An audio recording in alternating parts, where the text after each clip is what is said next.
Respire fundo, feche os olhos, deixe-se levar pelo som tranquilo da minha voz e imagine-se caminhando por ruas estreitas, de pedra, em uma cidade antiga, à beira do Atlântico.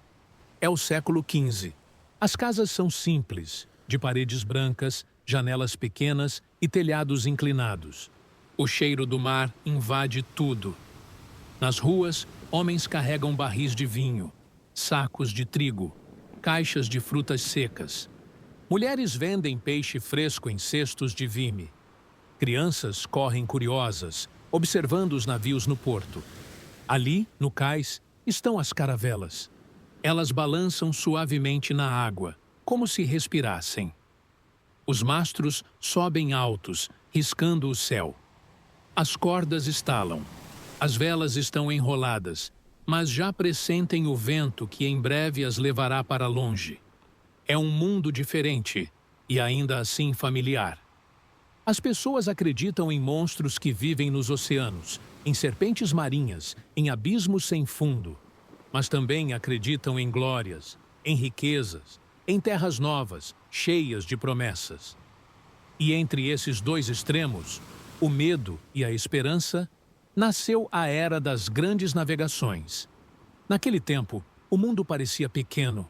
Os mapas, incompletos, mostravam a Europa, parte da África, parte da Ásia. O resto eram espaços em branco, preenchidos com desenhos de criaturas fantásticas e advertências de perigo. As rotas conhecidas passavam pelo Mediterrâneo, dominado por Veneza e Gênova, e também pelo Império Otomano, que cobrava caro por cada mercadoria que atravessava suas terras. As especiarias, cravo, canela, noz moscada, pimenta, eram valiosíssimas. Valiam mais que ouro. Eram usadas para conservar alimentos, temperar carnes, preparar remédios. Quem controlava as especiarias controlava fortunas. Portugal e Espanha, pequenos reinos na extremidade da Europa, começaram a sonhar com outro caminho. Um caminho pelo mar. Um caminho que contornasse continentes e desafiasse o desconhecido. Um caminho que mudaria a história. Imagine Lisboa, capital de Portugal. O porto fervilha. Marinheiros carregam sacos, cordas, barris de água. Capitães conferem listas. Sacerdotes abençoam tripulações. E pouco a pouco, os navios se preparam. A bordo, a vida é dura. Não há conforto. Os marinheiros dormem em redes apertadas, que balançam com o movimento constante das ondas. Comem pão duro, peixe salgado, carne seca. Bebem água armazenada em barris de madeira, que logo perde o frescor e ganha gosto azedo. De vez em quando, há vinho, mas sempre com moderação. Para se manterem fortes, rezam, cantam, contam histórias e esperam. O mar é um mistério. O horizonte parece infinito. A cada dia, o navio avança um pouco mais e as águas se tornam desconhecidas. Alguns têm medo de cair no abismo do mundo, outros acreditam que encontrarão monstros. Mas todos continuam, porque a esperança é maior que o medo. Portugal foi pioneiro. Sob o comando do infante Dom Henrique, conhecido como o Navegador, o país começou a explorar o Atlântico.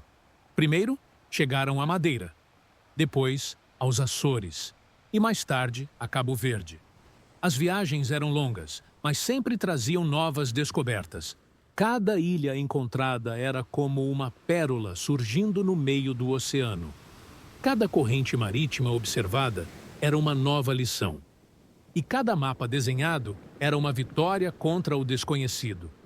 Pouco a pouco, os portugueses desciam pela costa da África. Sempre com cautela, sempre com determinação. Queriam saber até onde ia o continente. Queriam encontrar a passagem para o Oriente. Os marinheiros eram homens simples, mas resistentes. Suas mãos eram calejadas, seus rostos queimados de sol, seus corpos acostumados ao esforço. Tinham fé. Carregavam pequenos crucifixos, imagens de santos, e rezavam em voz baixa durante as tempestades.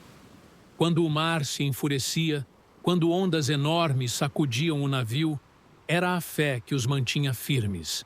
À noite, o silêncio do mar era quebrado apenas pelo ranger da madeira e pelo estalar das velas. As estrelas iluminavam o céu, e os navegadores, atentos, usavam astrolábios para se orientar. O Cruzeiro do Sul, a estrela polar, as constelações, tudo servia de guia. Imagine essa cena: o convés escuro, marinheiros deitados em redes, alguns acordados, olhando o céu. A imensidão parece assustadora, mas também reconfortante. O mar embala como um berço, e muitos adormecem sonhando com a terra firme que talvez encontrem no dia seguinte. Em 1488, Bartolomeu Dias conseguiu dobrar o extremo sul da África. Foi uma viagem difícil. Tempestades violentas quase destruíram sua frota. Mas ele conseguiu.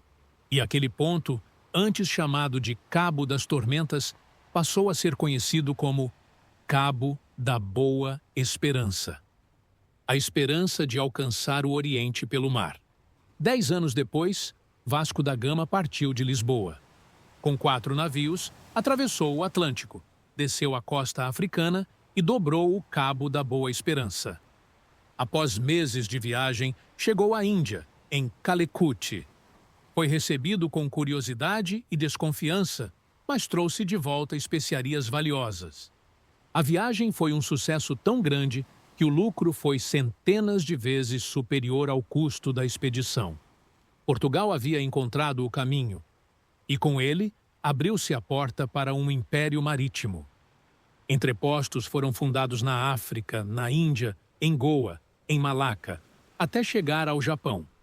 Portugal era agora dono de um império ligado pelo mar. Enquanto isso, a Espanha também sonhava, e encontrou em Cristóvão Colombo o homem que ousaria ir na direção contrária.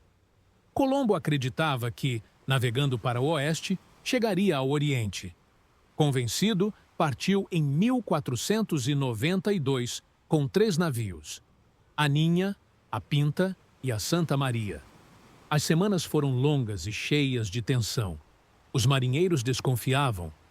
Alguns acreditavam que jamais encontrariam terra.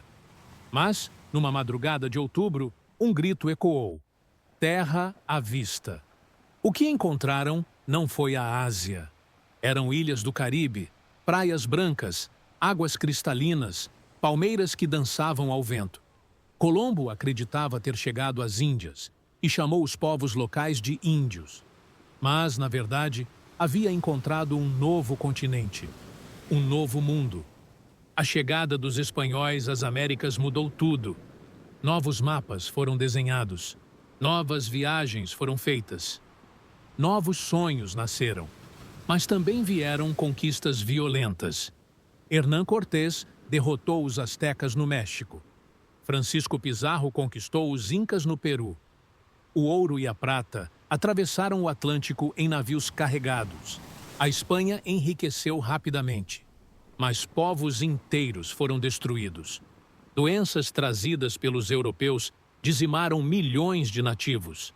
A glória veio acompanhada da tragédia. E ainda havia mais por descobrir. Em 1519, Fernão de Magalhães, português a serviço da Espanha, partiu em busca de um caminho pelo oeste até as Índias. Atravessou o Atlântico, desceu até o extremo sul da América e encontrou um estreito difícil e traiçoeiro. Hoje, chamamos esse lugar de Estreito de Magalhães. Do outro lado, um oceano imenso, sereno, silencioso. Magalhães o batizou de Pacífico. A viagem foi longa e sofrida. A comida acabou. Os homens passaram fome. Muitos morreram de escorbuto. Magalhães não resistiu. Morreu nas Filipinas, em um conflito local. Mas sua expedição continuou. E em 1522, sob o comando de Juan Sebastián Elcano, completou a primeira volta ao mundo, a prova definitiva de que a Terra era redonda e navegável. E assim, O Atlântico deixou de ser barreira. Tornou-se ponte. Produtos cruzavam mares. Milho, batata, tomate, cacau, café, tabaco. Culturas se encontravam. O mundo se conectava. O mundo, aos poucos, se abria. O que antes eram apenas espaços em branco nos mapas, começava a ganhar forma. E cada nova viagem trazia não apenas riquezas, mas também histórias, encontros e mudanças que ecoariam por séculos. Imagine-se em uma caravela em pleno oceano. O convés range sob os pés. A vela se estende, inflada pelo vento. O sol castiga durante o dia e o frio corta durante a noite. As ondas batem contra o casco e a água salgada molha os rostos queimados de sol. Os marinheiros se organizam em turnos. Uns dormem, enrolados em mantas finas, em redes apertadas. Outros vigiam, olhando para o horizonte. Há sempre quem cuide do leme, firme, segurando o rumo. E há sempre quem prepare a comida simples, pão endurecido, carne salgada, peixe seco. Quando há sorte, conseguem pescar no caminho. Mas, muitas vezes, a refeição é escassa, repetitiva, sem sabor. A bordo, a disciplina é rígida. O capitão comanda. Os oficiais repassam ordens. Os marinheiros obedecem. O sino marca o tempo. O ritmo é cadenciado pela necessidade. Remar, puxar cordas, ajustar velas, vigiar o horizonte. As noites no mar são longas. Às vezes o céu está limpo, cheio de estrelas. O Cruzeiro do Sul, a estrela polar, as constelações familiares que servem de guia. Os navegadores usam astrolábios e quadrantes, observando a altura das estrelas para calcular a posição.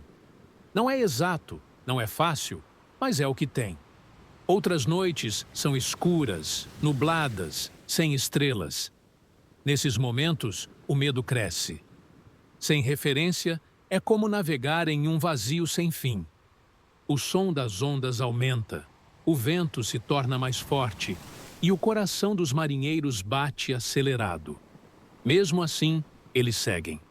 Porque o horizonte chama. Porque há promessas de terras novas, de riquezas, de glórias. E porque voltar de mãos vazias seria impossível. Portugal, com seus entrepostos, cria um império marítimo. Pequenas fortalezas e armazéns são construídos ao longo da costa africana. Ali, compram ouro, marfim, escravos. Ali, abastecem as caravelas para seguir viagem. Quando chegam à Índia, o mundo se transforma. O cheiro das especiarias invade os mercados de Lisboa. As cozinhas europeias mudam. A pimenta aquece, a canela adoça, o cravo perfuma. O comércio floresce e Portugal se enriquece. Mas não é só comércio. É também fé. Missionários acompanham as expedições, levando o cristianismo a povos distantes. Erguem igrejas, pregam, convertem.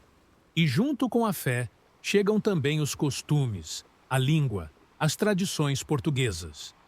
Na Espanha, a chegada às Américas cria uma febre de exploração. As notícias se espalham rapidamente. Dizem que há cidades de ouro, rios de prata, terras férteis, povos ricos, e logo dezenas de expedições partem em busca dessas riquezas. Hernán Cortés, em 1519, chega ao México. Encontra o poderoso Império Azteca, com sua capital grandiosa, Tenochtitlan. As ruas largas, os canais, os templos impressionam os espanhóis. Mas a ambição fala mais alto. Com aliados locais e armas de ferro, Cortés conquista os astecas. O império desmorona e o ouro atravessa o Atlântico. Poucos anos depois, Francisco Pizarro chega ao Peru. Lá encontra os incas, senhores de montanhas e de estradas que cortavam os Andes. Um império vasto, organizado, resistente. Mas também eles sucumbem. As armas, as doenças, as alianças frágeis, abrem caminho para a conquista. E, mais uma vez, o ouro e a prata cruzam o oceano. Navios inteiros, chamados de naus de prata, transportam riquezas para a Espanha. Mas também carregam a dor de povos derrotados, a perda de culturas milenares, a devastação de vidas. Enquanto isso, outras viagens ampliam o mapa. No Atlântico Sul, o Brasil é avistado por portugueses em 1500, com a frota de Pedro Álvares Cabral. Um litoral imenso de florestas verdes, praias intermináveis, rios largos. Cabral desembarca, ergue uma cruz, toma posse em nome do rei. O Brasil se torna parte do mundo português. Ao norte, ingleses e franceses também começam a explorar. Procuram passagens, terras, riquezas. Ainda não são tão poderosos quanto Portugal e Espanha, mas a semente da competição está lançada. Voltemos ao mar. Imagine uma tempestade. O céu escuro, carregado de nuvens. O vento sopra forte, rasga as velas, faz o navio inclinar perigosamente. As ondas se erguem como montanhas. A madeira range, os mastros ameaçam quebrar. Os marinheiros correm de um lado para o outro, puxam cordas, rezam em desespero. O navio luta contra a fúria do oceano. Alguns choram, outros gritam, outros simplesmente fecham os olhos e esperam. A cada onda vencida, a esperança renasce. A cada raio no céu, a fé é testada.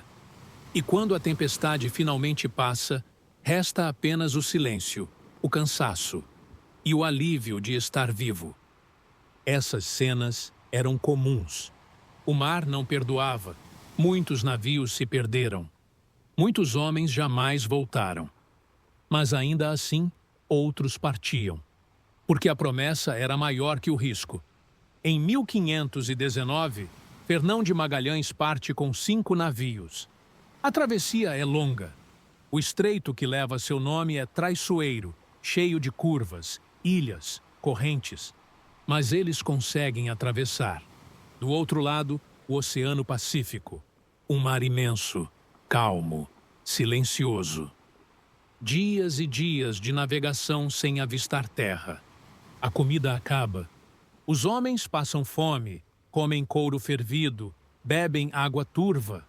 O escorbuto enfraquece corpos, arranca dentes, apaga vidas. Magalhães morre nas Filipinas, em um conflito. Mas a expedição segue. E em 1522, um único navio, a nau Vitória, retorna à Espanha. Foram 3 anos de viagem. A primeira volta ao mundo, uma façanha que provou que a Terra é redonda, que os oceanos se conectam, que o mundo é maior e, ao mesmo tempo, mais próximo. Pense na sensação desses homens ao regressar. Entrar novamente no porto, ver o rosto das famílias, o abraço esperado, contar histórias de terras estranhas, de povos diferentes, de mares sem fim. Trazer especiarias, ouro, prata. Mas, mais do que isso, trazer a certeza de que o mundo havia mudado para sempre. As grandes navegações foram um divisor de águas. O Atlântico deixou de ser um limite. Virou uma ponte. A globalização começava ali. Produtos cruzavam oceanos. Culturas se misturavam. Povos se encontravam. Milho, batata, tomate, cacau, café, tabaco. Alimentos que hoje parecem comuns começaram a viajar de continente a continente. Mudaram dietas, mudaram costumes, mudaram economias. O mundo se tornava interligado, pela primeira vez em sua história. O século XVI amanhece com mares mais conhecidos. Mas o conhecido é apenas uma parte, e o desconhecido continua a chamar. Cada porto se transforma em ponto de partida. Cada caravela pronta para zarpar é uma promessa de algo novo. Nos mercados de Lisboa, o aroma das especiarias é cada vez mais forte. A pimenta arde na língua, a canela adoça, o cravo perfuma. As casas mais ricas exibem tecidos vindos da Índia, porcelanas da China, objetos de marfim da África. O mundo chega ao coração de Portugal. Mas para que esses produtos cheguem, milhares de homens enfrentam mares todos os anos. Homens simples, muitas vezes camponeses que, durante a cheia do Nilo europeu, as estações em que o campo não pede trabalho, se transformam em marinheiros improvisados. Outros são profissionais, já acostumados ao balanço constante. Todos, no entanto, compartilham a mesma rotina dura. O dia a bordo começa cedo. O sol mal nasce e já é preciso ajustar velas, verificar cordas, limpar o convés. O capitão e os oficiais discutem a rota. O navegador observa o céu, mede ângulos, consulta mapas desenhados à mão. Cada detalhe é vital. Um erro pequeno pode se transformar em desastre. A comida é simples, repetitiva, cansativa. Pão escuro, carne salgada, peixe seco. Quando a água nos barris envelhece, cria um gosto azedo que faz muitos passarem mal. Alguns tentam melhorar a refeição pescando no caminho. E quando conseguem um peixe fresco, é como uma festa a bordo. O vinho ajuda a desinfetar a água e dar coragem. A música ajuda a passar o tempo. Os marinheiros cantam em coro, acompanhando o ritmo das cordas puxadas, das velas ajustadas. As canções são simples, repetitivas, mas aliviam o peso dos dias. A vida no mar também é feita de esperas. Dias sem vento, conhecidos como calmarias, deixam o navio preso em um oceano parado. O sol queima, a água esquenta, a mente se desespera. É nesses momentos que a paciência é testada. Homens olham para o horizonte, como se quisessem soprar o vento com o próprio desejo. E quando o vento finalmente volta, é como se o navio respirasse outra vez. As velas se estufam, as cordas estalam e a viagem continua. Nas Américas, o encontro entre europeus e povos nativos é intenso e transformador. Os espanhóis trazem cavalos, armas de fogo, ferro. Os povos locais observam, resistem, negociam, lutam. A história é feita de encontros, mas também de choques. As cidades astecas, com seus templos imensos, canais e mercados cheios, impressionam os recém-chegados. Os incas, com suas estradas que cruzam montanhas, suas fortalezas de pedra encaixada com precisão, espantam pela organização. Mas a ambição dos conquistadores é imensa. Eles não buscam apenas conhecer, buscam dominar. E o brilho do ouro fala mais alto do que qualquer desejo de harmonia.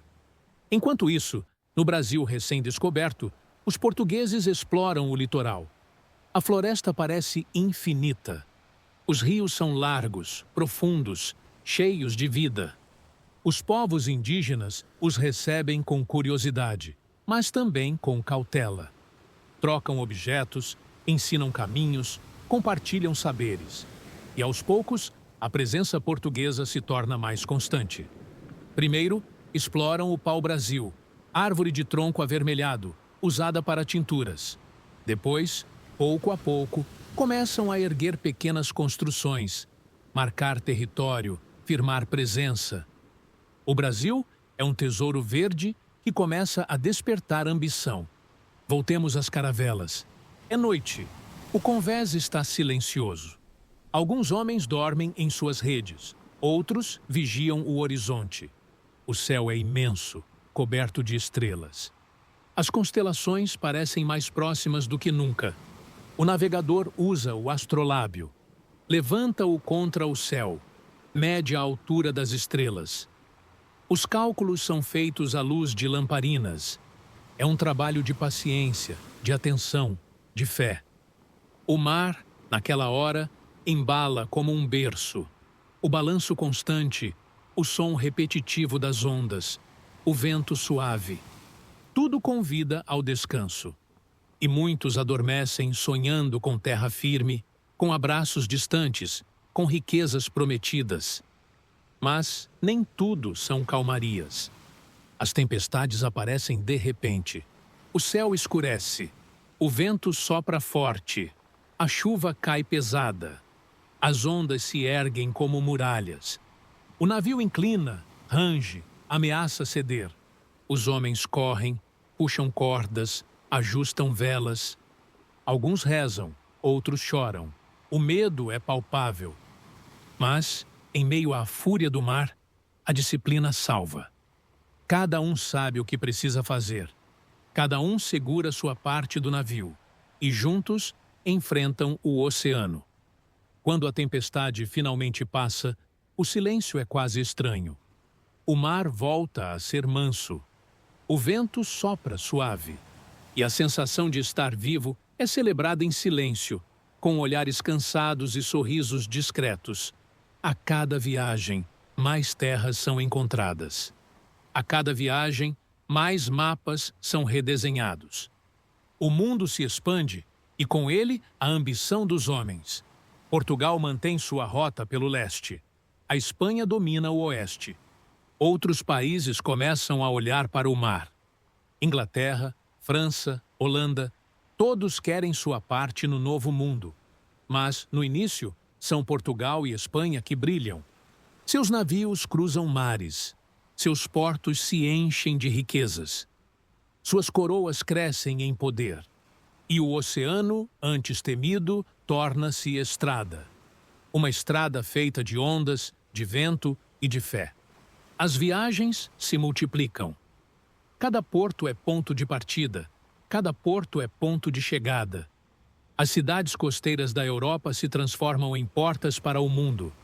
Lisboa vibra com mercadores, marinheiros, cartógrafos, padres, soldados.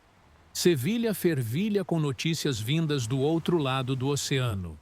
O mundo pulsa em ritmo marítimo. E os mapas, antes cheios de vazios, agora ganham formas. Linhas de costas são desenhadas, ilhas são registradas, mares são traçados.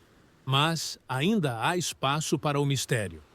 Ainda há brancos, ainda há espaços onde se escreve apenas terra incógnita. Na rotina das caravelas, o tempo corre devagar. O sino toca marcando as horas, não pelo relógio, mas pelo movimento do sol. Os turnos se sucedem. Homens vigiam o leme, outros olham o horizonte, outros descansam. A comida é contada, medida, racionada.